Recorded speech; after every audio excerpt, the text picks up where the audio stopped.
cosmetic reasons for any operation. Chairman, hold on. Beauty. Yes, Zamzam. Mheshimiwa Spika, mimi nataka kumwambia mheshimiwa, hii damu ikitoka kwenye uzazi huwa inatambaa inaenda paka kwenye mapafu. Sio hiyo ya beauty ambayo unazungumza ati ya wanawake ya kufanya urembo. Haya ni mambo ambayo ni serious. Uliza mke wako atakwambia hiyo ni kitu gani. Ino damu utoka ikaingia paka kwenye mbavu ndo ambayo ilimuua yule msichana. Na inaleta maradhi mengine huko. Kwa hiyo sio mambo sisi tukitaka cosmetic hata mimi naenda nipunguze huu mwili niwe safi. Lakini hii ni ugonjwa ambao tunahitaji madaktari serious ndani ya hili taifa waweze kumaliza. Asante sana Mheshimiwa Spika.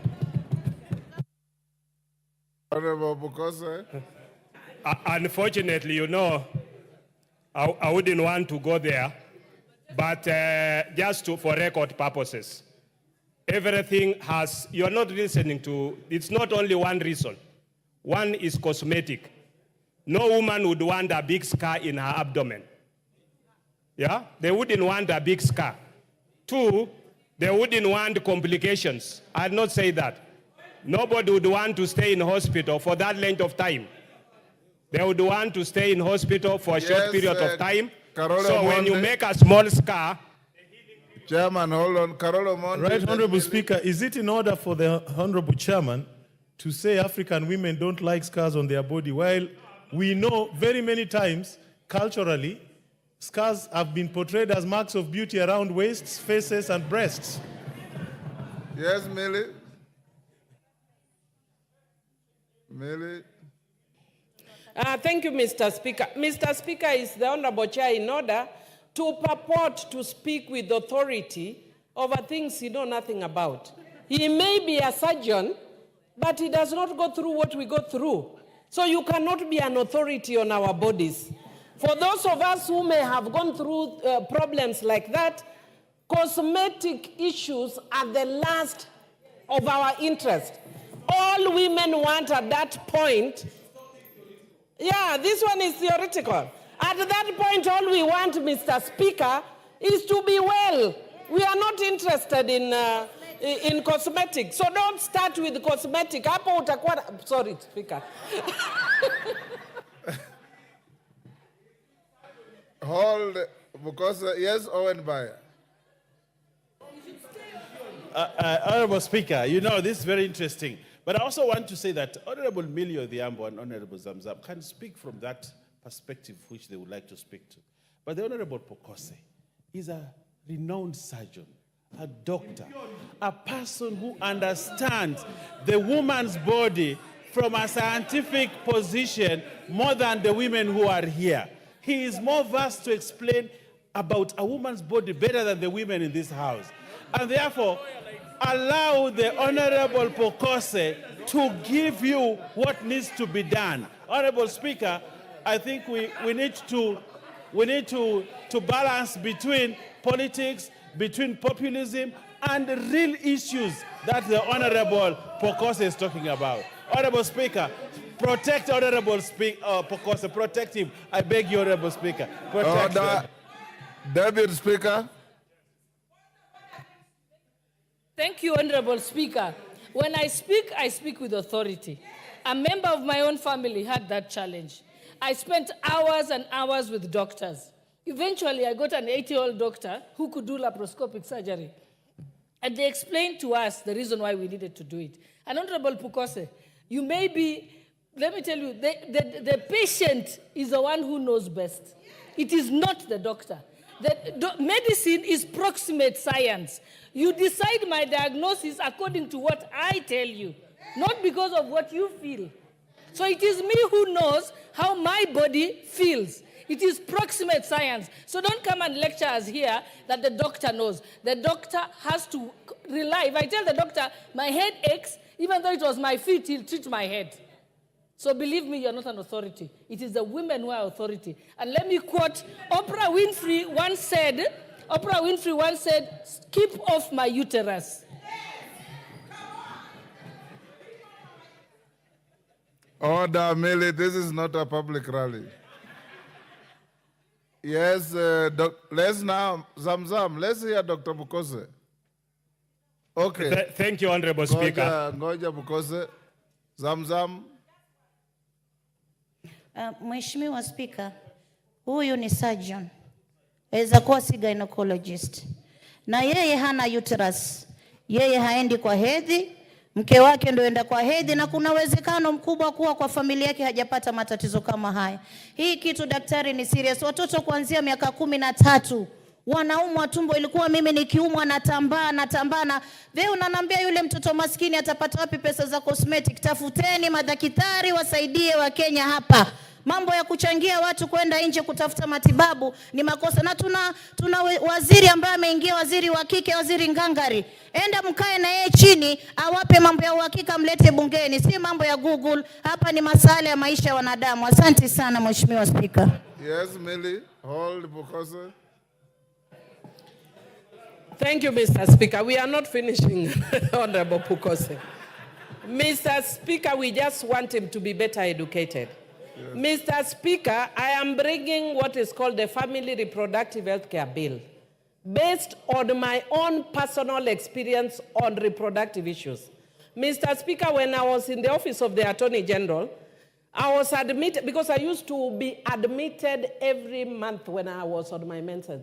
And every month I was told I am aborting. Mr. Speaker. And most women go through that. And when you have a problem like this, at one point, I went to a hospital, one of the renowned hospitals, and they gave me a finding by an expert doctor, and I was walking around in the office giving, because I was a very innocent, naive girl. Then somebody called me and told me, Millie, do you know what you are telling people? That you are having a sexually transmitted infection. I'm not even sexually active, but I'm walking around with a sexually transmitted infection. Mr. Speaker, even women who have not gone through this, even if they are surgeons, are not authorities. I saw a woman gynecologist when I was fainting in the office and I wanted a day off. And she told me, just for periods, you do not know what other women go through when they have periods. So let women who have experience, we are telling you, you may be an expert, but it's theoretical. I am the expert because I've gone through it. So respect my opinion, I am the expert on practicals. Now give Dr. Pukose an opportunity to answer. Yes. Unfortunately, Honorable Speaker, we've diverted from laparoscopic gynecology.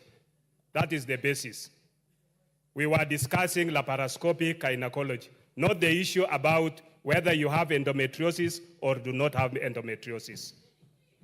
I think that's the point. And when we discuss about the gynecology, laparoscopic, when we discuss about laparoscopic gynecology, no, I can't. Yeah.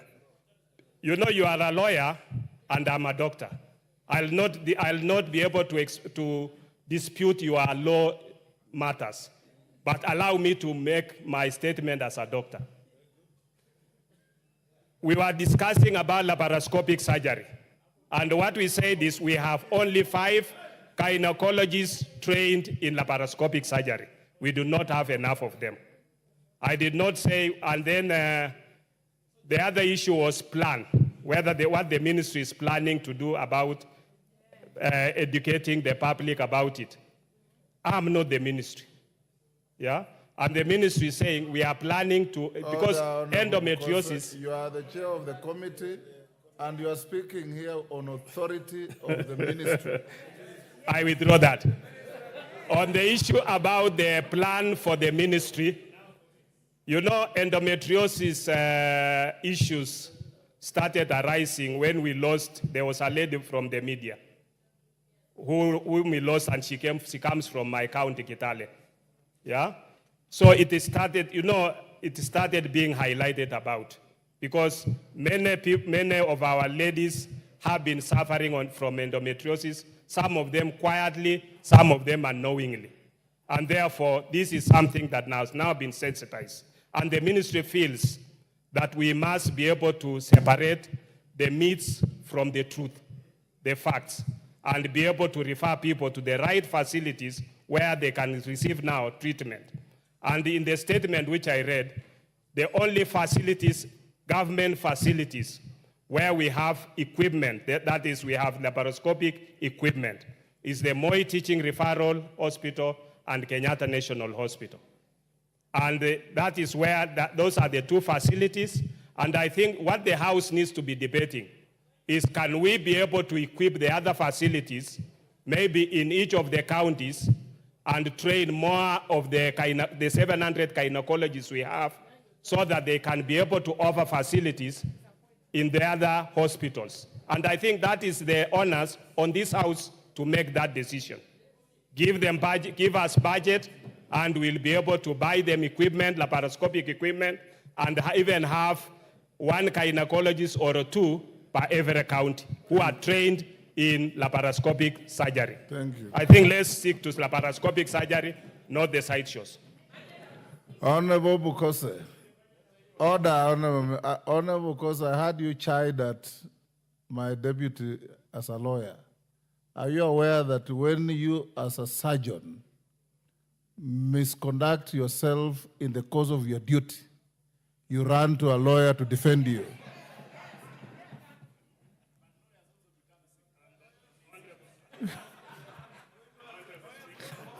Honorable Speaker, I'm aware of that. Yes. That I can also seek lawyer services. Just the same way, when a lawyer becomes sick, he has to come to the hospital for treatment. Okay. It is a symbiotic relationship. Transport and infrastructure. GK, do you have a response to Honorable Kazim Tandaza? Is Tandaza in the House? Thank you, Honorable Speaker. He is in the House. I'm just next to him. Okay. Do you have the response? Yes, I do have. Or you have quietly given to him? No, we were just consulting. Go ahead, go ahead. He's my friend. Honorable Speaker, I rise to give a statement which was requested for by Honorable Tandaza, Member of Parliament for Matuga, on 8th August 2024.